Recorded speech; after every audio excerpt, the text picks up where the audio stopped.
So I was on the Facebook group on schoolie bus conversions, and somebody asked the question, what do I need to know about air brakes? And you know what? That's kind of interesting because I've never heard anybody in any of our RV groups ask about air brakes when you should.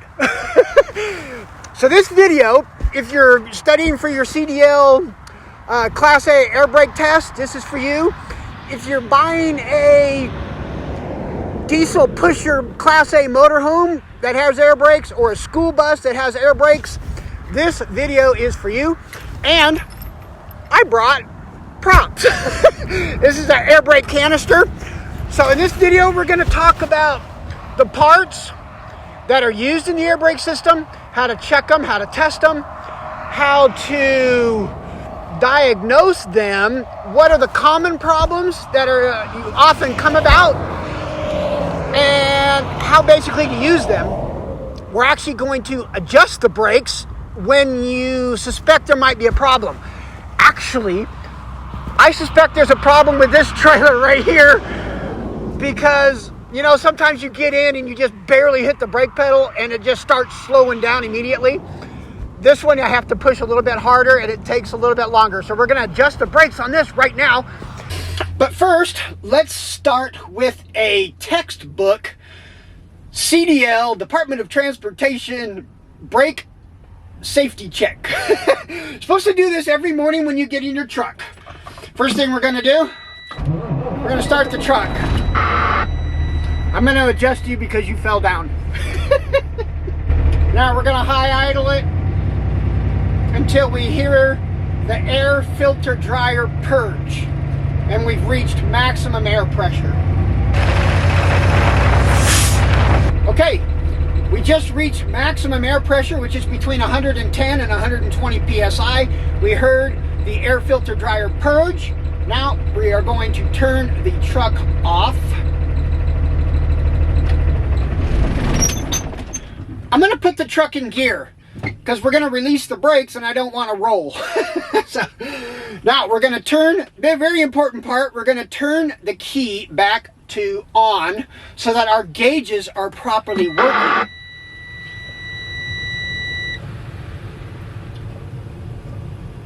Okay, now we're going to push in our air brake valves. The yellow one is for the truck. We just released the brakes. I kind of rolled.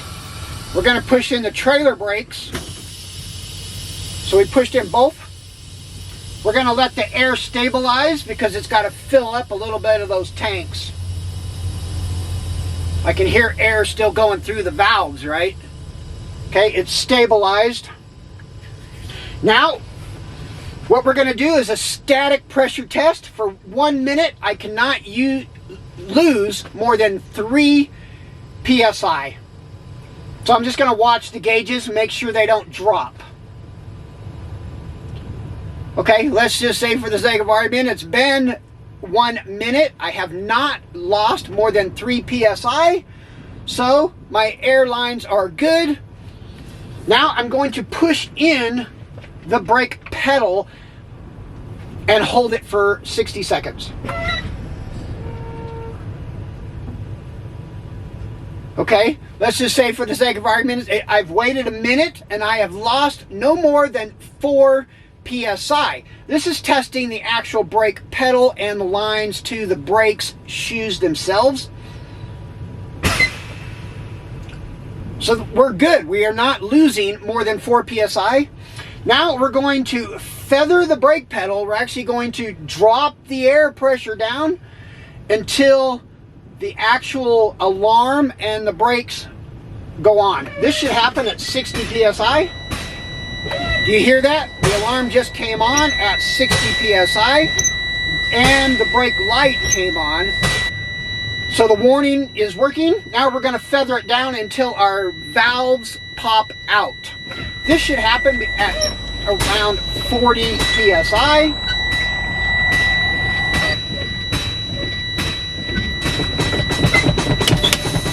And the valves popped out. So that is working. So that completes the air brake check the way it's supposed to be done. So to adjust the brakes on the trailer, we need to have the trailer brakes released. So push that in and leave the truck set. Okay, we're underneath the trailer. We're going to adjust these brakes. All we need is 7/16. It's super windy out here in Idaho. All we need is a 7/16 wrench. These are auto slack adjusters. You can tell because they have a bar right here which kind of locks it. So every time it has slack, it'll advance it one tooth. So what we're going to do is we're going to tighten it up until the brake shoe hits the brake drum right there. And we're going to go a half a turn back. You hear that? Those teeth clicking? That means it's a good slack adjuster. And it has teeth still on it. Grab it. So there's a half a turn. So we cannot have more than 2 inches of play. But with a half a turn, you can see we're about 1 inch. I see the problem. This one is an auto slack adjuster, but it's missing the bar. It's missing that bolt. So this auto slacker is not auto adjusting. Let's adjust it. I'm going to start right here. And let's tighten up the shoe. There's 1 turn and about 1.5 turns. So it wasn't auto adjusting, so it was a lot looser than all the rest. Okay, so that's back. That's tight, and we're gonna go back a half a turn.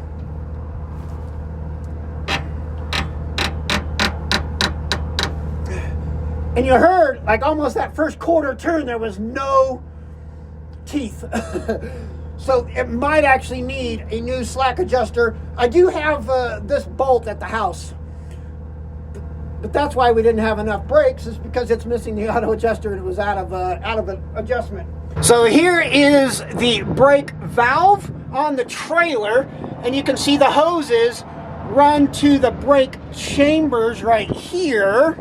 And you can tell because this is the blue hose. So the blue hose means it's the primary line, which is actually the brake pedal. So when you push on the brake pedal, this activates the brake valve, which then sends air to the brake chamber. So this brake valve right here is actually the emergency brakes. You can see it has red hoses going to it. And then it goes down to the brake chambers to release the brakes. So the rear one, this is a 2-part. This is to release the brakes, and this is the brake pedal. So you'll have 2 hoses coming in. Okay, so here are a few extra parts, just so you can get a better look. So here is a brand new brake chamber. So this actually has a heavy duty spring inside of it. So you do not want to take these clamps off and try to replace the rubber diaphragm unless you have some way to like keep it together while you're doing it. But normally you just get another one, because there is a heavy duty spring in here, and it's when you charge it up with air, it pushes back the spring, therefore releasing the brakes. That way when you actually run out of air, the spring takes over and will lock your brakes. This is one of the main problems of why you're doing the brake check, is to make sure you have enough air to keep the brakes rolling. I also have a lot of hose fittings in case I do end up on the side of the road and I need to replace a hose. I'll have a whole case of fittings right here. I'll have usually going to the brake chambers is a rubber hose. So I do have a rubber hose, and that's what these fittings are for. These are compression fittings. And these are replaceable, these fittings. So that's what's kind of nice about them, is you can reuse them. I also have, but usually running down the trailer and through the truck will be this plastic. Now you usually have 2 air tanks. You have a primary tank, which is for the service tank, and then you have an emergency tank. And those tanks are separated by a one-way valve. So that way, if one tank does get a leak, you still got another tank to at least get you off the road. But you're going to need to get off the road pretty quick. I do have extra hose in case I get a hole in it just from rubbing up against the truck or something. You can very easily get a hole in these hoses. I have extra air valves. These valves, usually the ones going, if you have a red line, it'll usually be coming in the top, like that. That's what actually activates the valve and turns it on and sends air through the rubber hose down to the brake chamber right here. That's usually how they're set up. This will have a purge valve, so when you hit the brake, you should hear this thing purge. If it's not purging, it could be stuck. They usually do get stuck during the winter if they're frozen. Now, if you have a Class A motorhome, you'll probably only have one yellow valve. But if you're some heavy-duty Class A's, and of course the trucks, will have a trailer brake valve. This is actually what the brake valve looks like inside the truck. It has all kinds of hoses. It will have a blue hose and a red hose, so it's going to both air tanks. So in case one air tank is losing air, you still have the other tank. So that's actually a replacement for my air valve. Now, consisting of this is actually the S-cam, and this is your slack adjuster. This actually has teeth right there, and that'll have teeth, so it goes right like that. So when it's in the trucks, you can see the S-cam, how it turns, and that will open up the brake shoes to stop. We're going to have to fix this leaky hose here. I like to just cap it off or something, do something.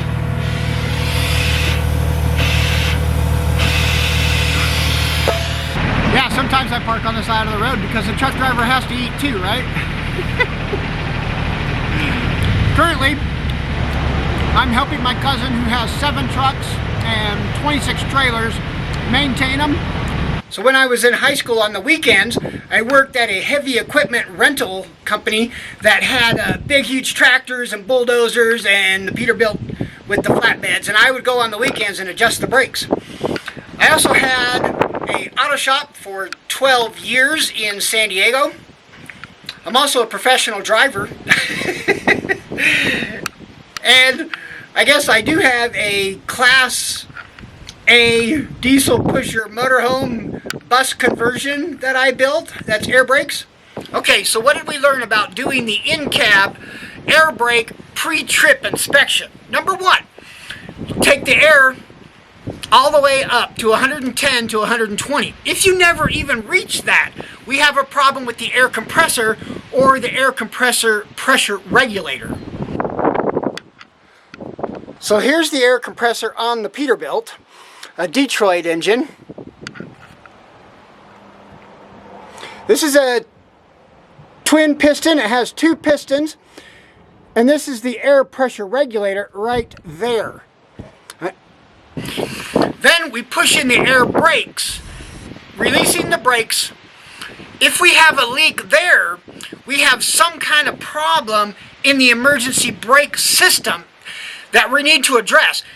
If you see that pressure drop drastically, you probably won't even be able to move the vehicle because you'll never be able to release the brakes. I have been in this situation a couple of times, and it just happens. 1 second it's working, the next you've got an air valve leaking. That's leaking so bad you can't even move the truck. Then we're going to throttle it down. When we hit 60 psi, that's when the alarm comes on. Now, if you're going down the road and that alarm comes on and it's at 60 psi and your air compressor can't keep up, that's a big problem.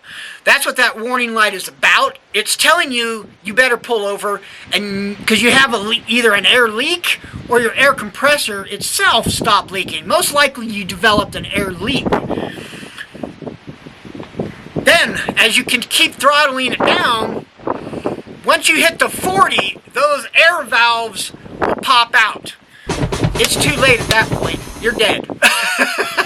You should have pulled over at 60. Because once it hits 40, your brakes are going to lock up and you can't go anywhere until you find that air leak. And you're better off pulling over when it hits 60.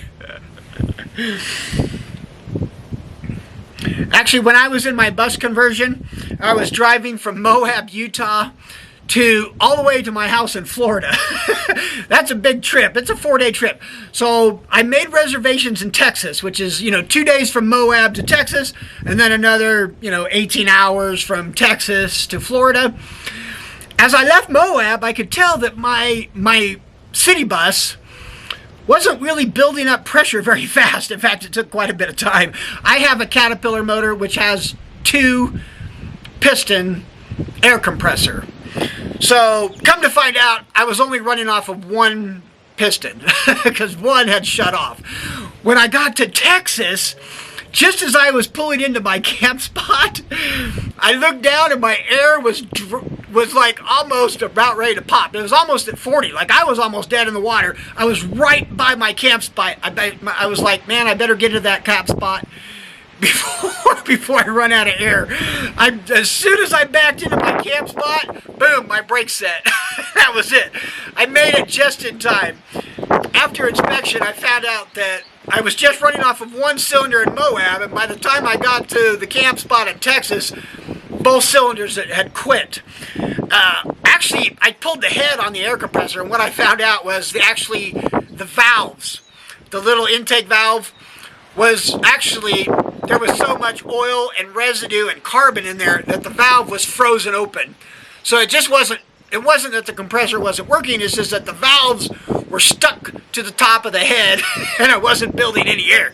So I pulled the head off, cleaned it out with carburetor cleaner, put it back on, and I was good. But I actually did buy an air compressor because I wasn't really sure what was going on. That happens. You can lose an air compressor on the road. Actually, just over the winter, my brother was driving his truck through a snowstorm up and over the mountains of Vail, Colorado. And the snow had built up so much that he started to leak a lot of air. He calls me up and he says, oh man, I'm down to 60 pounds of pressure. I'm on the road during a snowstorm. I don't want to pull over. I'm like, well, you better pull over because your brakes are going to lock up at 40. And he parked on the side of the road, actually, because, your brakes are about to set. And if you're in the middle of the road, that's a problem. You need to get off the road when your alarm goes off at 60. That's what the pre-trip brake inspection is about, to make sure those warning lights are working. And actually, when he pulled off, I said, go look. He said, I bet you. Go look at your air tanks, or the air dryer tends to leak in cold weather. And actually what happened is, here's, so we have this air tank. Here's the air tank right here. What happened is that snow had built up on the air drain valve and actually opened the valve. And he climbed underneath. I said, yeah, I think it's coming from the air tank. And once he got all the snow off of it, it was the drain valve. So, 1 second it could be working. The next, you've got to pull over and find that air leak so that you can keep going, even if you're on the side of the road. So on the Peterbilt, you can see the air tanks are more accessible. So I'm just going to show you these. And they're going to have a drain valve right here.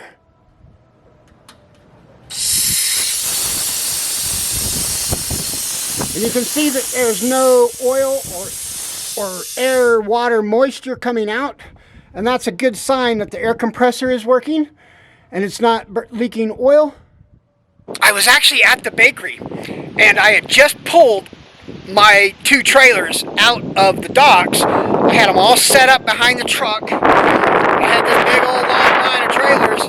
Everything was working fine. I get in the truck to take off, boom, no air. I get out, I couldn't move. The trailers were locked. The brakes would not release. And I could see my air gauge was really low. It was down to, it was down below 60. It was probably at 50 or 40. So I get out of the truck, turn the truck off because it's a lot easier to hear the air leaks when you're out of the truck. And I could hear an air leak under my truck. I'm like, oh shoot, it's not the trailers. It's under here. So I came under the truck. Yeah. came under the truck right here, and I could hear, oh, where is it? Oh, right up here. Right up there is the air valves for the parking brake. This actually right here, this valve right here was actually leaking. This is a one-way valve, and it was leaking right out this rubber diaphragm right here. And it was just pouring out. 1 second working, one the next. I had to fix it right there in the parking lot. Are your brakes giving you a hard time? In this case, not releasing when you're at a stop sign.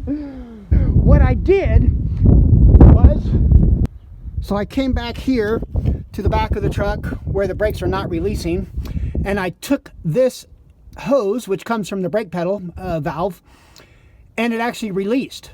So it's not back here. So then I came to the front of the truck here where the brake pedal valve is. The brake pedal is right behind the firewall. It pushes in here, and this is the hose right here that goes back to that back valve. When I took this off, it released. So it's obviously from somewhere in here. What do you think it is? So then I pushed in the brake pedal, and I got no sound, like it's not purging right here. So right here, behind this valve, here's actually the brake valve, which is what I thought it was because it wasn't releasing. I hope I remember all these hoses go, by the way. but this goes right to the brake pedal, and as soon as I took this valve off, I could see that it was totally corroded because it's actually steel piston with an aluminum housing. So it was all corroded in there. So I took it off, and then I sort of moved it up a little bit. Now I can move it with my hand. You can see. But it was locking up. So hopefully that fixes it. I'm going to go ahead and put a new valve on, measure, because I've got the new one since I ordered it anyways. And they were on sale. So I got this all done. I'm going to go ahead and hook all these hoses up.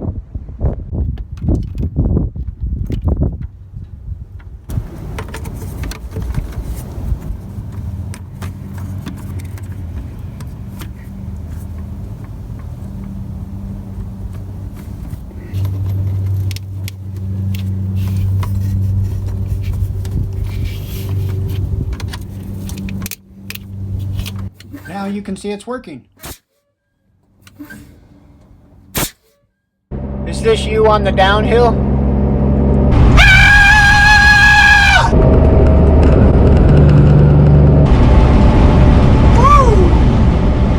Alright, so the motorhome passed me on the uphill and then cuts in front of me, and then look what he does. He puts his brakes on and rides them all the way down the mountain. This is actually what you're not supposed to do. What you should do is a technique called stabbing, where you push the brakes real hard, slow down 5 to 10 miles an hour, get back in control, then release, so that your brakes have the time to cool down. Luckily, this is a small hill, and it's really not that steep. So let's take a look at some brake shoes and what happens to them when they get red hot. Have you ever seen these skid marks? This is what happens when your brake chamber runs out of air and locks up. Okay, so here's an example of a brake chamber that is leaking. Actually, I just took this off a trailer a couple days ago because it was leaking. Let's turn the air on and see what happens.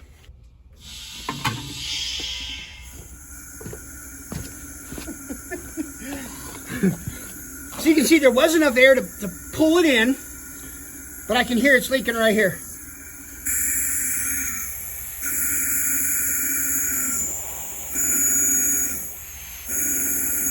All right, well, let's see why this wheel locked up. Actually, when I dragged it, I pulled over, and I could see that the bottom shoe was released, but the top shoe was stuck to the drum. And so I backed off the slack adjuster a good ½ inch, and the bottom one went up like a ½ inch. So right now it's like a ½ inch up, and the top one was still stuck. and I couldn't get it low. If I was hitting it with a hammer, we finally backed up with it, and it broke loose. Let's see what happened.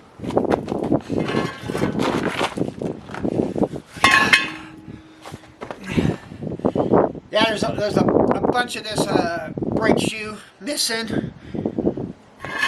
Oh yeah, yep. So look at that. It seized. It looks like part of the brake pad stuck to the top of the brake drum. There's a little bit. Let's see if we look at this other side. The other side, it does look like it grabbed. It looks red. I mean, we got some lines on the bottom one. It's red. I like to just put a vice grip right there, and then you can lift these springs right off like that. So you don't need any special tools. Get that off. So I think the diagnosis on this is what happened was the brakes were red hot, whether they were riding the brakes or just heavy braking, and then they dropped the trailers when they were finished, and then when I came in the next day to pick them up, as it cooled, the brake shoes actually glued or glazed themselves to the brake drum, so when I took off, the wheels were locked. And then you can use the bar. Actually, I was just using that screwdriver. Hook it here. Hook it under here. Well, you need to be underneath the vice grip. Underneath it. Yeah, and then you can. Yeah, and then you can just lift it right on up.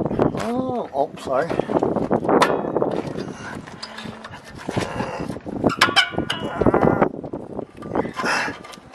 Sort of, maybe.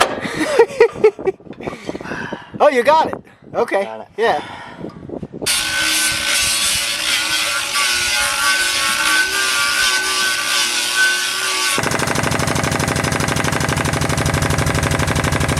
So the old brake pads got super hot and got super heated, and they actually started to fall apart and break down. Brake shoes, when they get hot, you can see it's red. Missing some chips. This one is the top one. It's missing a couple things, and it actually grabbed and locked up and dragged the tire until it got flat. So I got new brake shoes on, and then I scratched up the drum here because part of the brake pad was kind of stuck to it. So I am going to take the grinder with a sanding disc on it and scratch up the drum.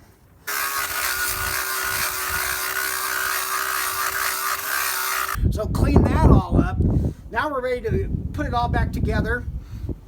A tip when picking up the drum, don't pick it up like this, because obviously you're gonna smash your knuckles. Don't pick it up back here, because it has to go over all of the lug bolts. So you want to like straddle it just flat out like this. Pick it up, hook the top first, and then take the bottom in.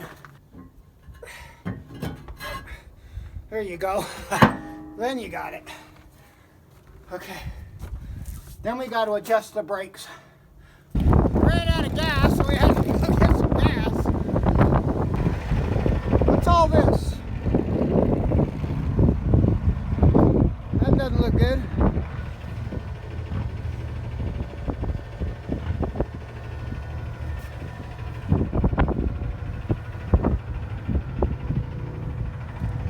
That doesn't look good on the dolly. There's oil everywhere. Have to find definitely a wheel seal out. Definitely got a problem on this dolly right here. I thought it was the wheel seal, but check that out.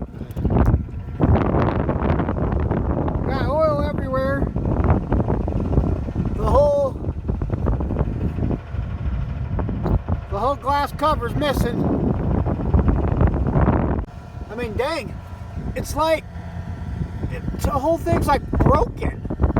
The bolts are still, the little screws are still in there, but the pieces are still right there. As if somebody just came by. It's like somebody just came by and hit it with a hammer. There is some of the glass, but the cap is missing. Here's another piece, like way over here. There's another piece. I don't know. Okay. We got it all hooked up. There's oil still in it.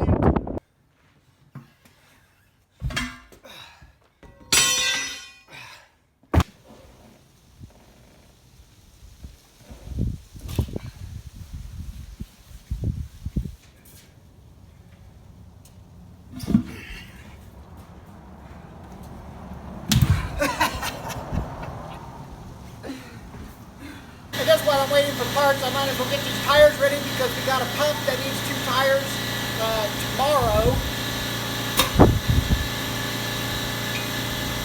So we have extra rims. That just saves us time, then we just have to swap them real quick.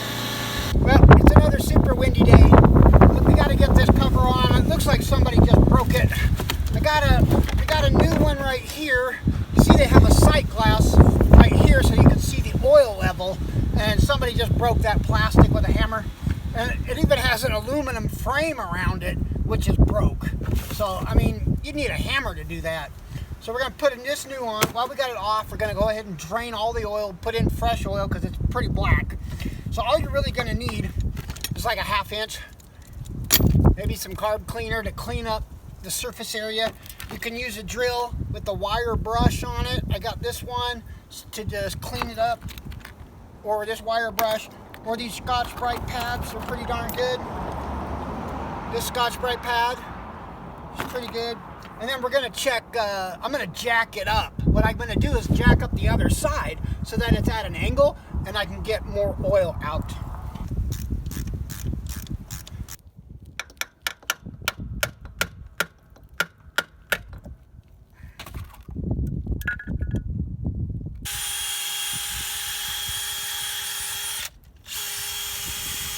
Looks good. There's no wheel play. So, okay, we'll clean it up with the little brake clean for the surface and put it on.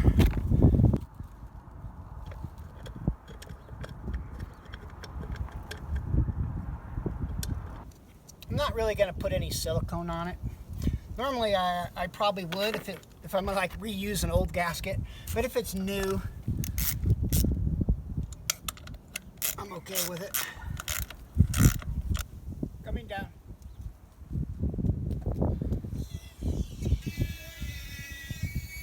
Just pull the red plug out, fill it up to the line.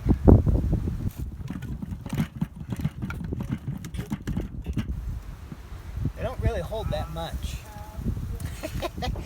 Of course, it does take a while for the oil to go through the bearings all the way to the other side. So you got to keep pumping it up. It might take a little bit, so I'll just keep coming back to that. But while we're doing that, let's adjust the brakes and grease it. Actually, one of my first jobs, I was 19. My mom got me a job at this, it was a heavy equipment rental company in San Diego, California. And I had done auto shop for quite a while before that. And I was like their vehicle maintenance guy, and then I would have to adjust all the brakes on the trailers and the trucks. So I've been doing this since I was 19. Okay. So I'm gonna check it. That's pretty tight. So it looks like it was good. And then I'm gonna come back a 1/2 turn.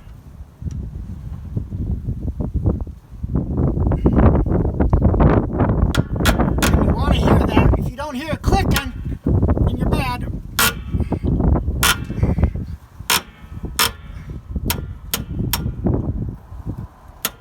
Okay, right there.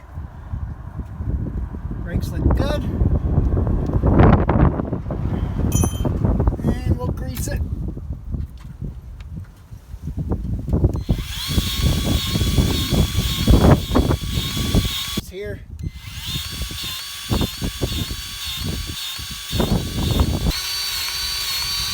Luckily, we do have a couple of extra dollies, so if one does break down, we're not like in dire need, but quicker the better. You can double check your slack adjusters with by pulling on it. Make sure they're both about the same.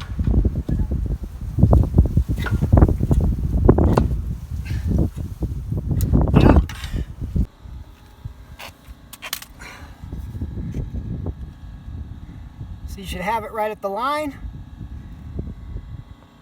Just in time. Just got done. Because I just finished. Yeah, that's what I was planning. I don't know, man. It looked like it was vandalized. I mean, you had to. That's what that picture looked vandalized. You had to like. I mean, the only thing I couldn't find was this red plug. Right. All the glass was there, and the aluminum was like busted. And like bent. And it was all just sitting right there. And I'm like, you know, if it happened on the road, it'd be, you know, miles down the road. It wouldn't be like right there. Right. And there'd be a trail of oil. It was just right there. Right.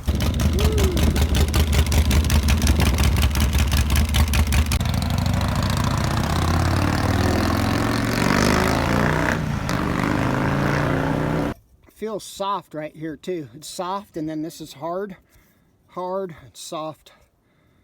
And that's the red line. Oh, you guys missed all the excitement. Dylan took a sledgehammer and straightened out the leg because they get bent, you know, when they bottom out. Anyways, the thing about these hoses is they actually have reusable fittings. Like, you can reuse the fitting. You just need a new compression ring to go over the top of it, but you can use the fitting. You just need all these. So we have a big assortment, and we just keep these in stock. We like our dolly hoses to be about 6 feet long. This one's 5, so it's probably getting stretched a lot. So I got a new hose here. So all you got to do, cut this old one off, right there. Boom. Get the fitting off. Put the fitting on. Put the new compression ring right there, and that'll go to the red valve. This is actually a red hose, and then you can just put that on, and you're good.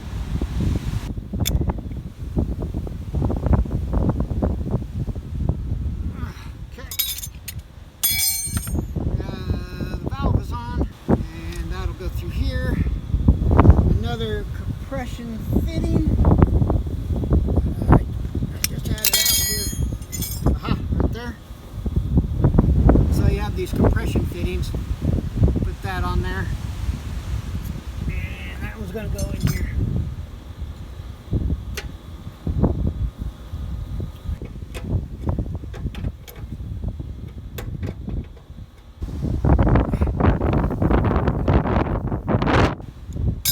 Okay. So we got a hose.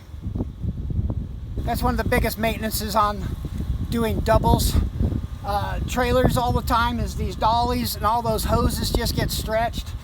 It's a major maintenance feat. That's why a lot of companies don't do doubles.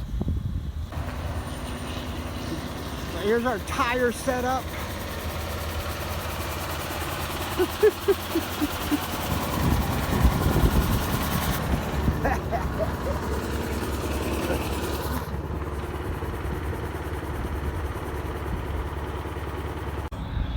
Things definitely happen in twos, no question about it.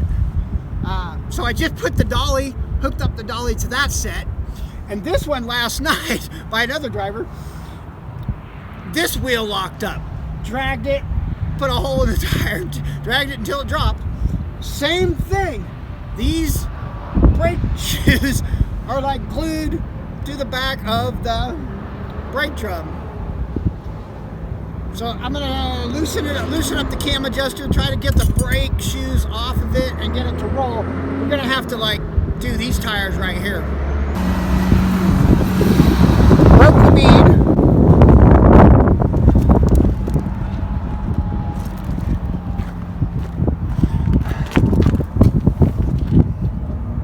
You can see that those brake shoes are loose, and those are still wedged. Let's back off the slack adjuster and see if we can get this thing to roll.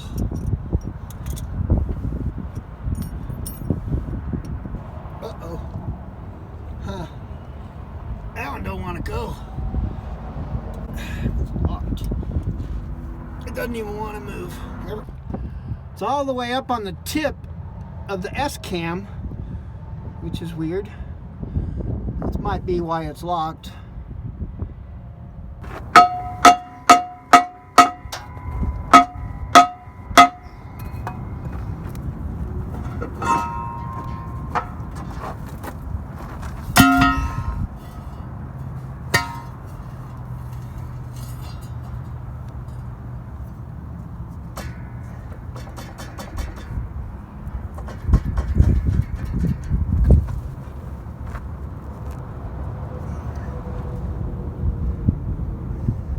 It's got some big grooves in it,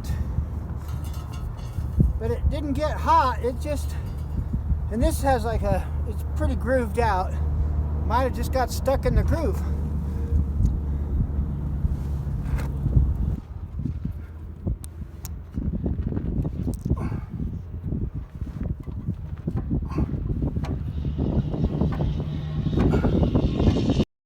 There is some pretty big grooves in the brake shoes and the big drum.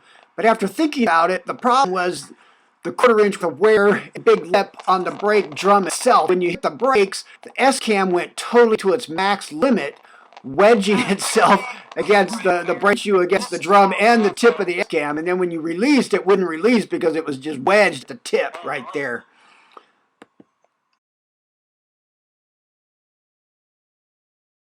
If you want to have a hammer to check your tires, those are good.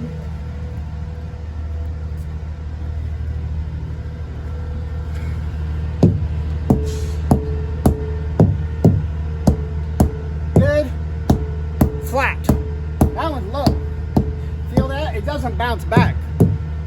See that? That's low. Doesn't. Let's check it with the gauge. Right there. I have 37 pounds in it. So I turn the air off here. It's gonna still have air in it. I just set the brakes back there. I have glad hands back here so I can just plug in right there. Turn that on. I got air. Okay, let's fill up.